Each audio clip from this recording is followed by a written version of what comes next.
بر اثر برخورد دو قطار در شهر بندری کراچی پاکستان روز 3 نوامبر دستی کم 20 نفر کشته و حدوداً 50 نفر مجروح شدند. مقامات میگویند تصادف لحظه رخ داد که قطار با سرعت زکریا اکسپرس از مولتان از پشت به قطار فرید اکسپرس لاهور برخورد کرد. تلویزیون‌های محلی با پخش این خبر گفتند که این دومین فاجعه برخورد قطارها در راه‌های آهن پاکستان در 2 ماه اخیر میباشد.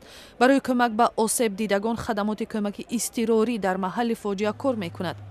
بعد این تصادف حرکت قطارها در راه‌های آهن شهری کراچی که دومین شهر عظیم‌ترین پاکستان میباشد قطع شده است. در یک فاجعه برخورد 2 قطار در ماه سپتامبر 4 نفر کشته و 93 نفر مجروح شدند. این حادثه در نزد شهر مولتانی ولایت پنجاب رخ داد. با سبب سرمایه گذاری ناکافی به ساحه، راه‌های آهن پاکستان که هنوز در میانه‌های سال‌های 1940 ساخته شده اند در حالت خراب قرار دارند.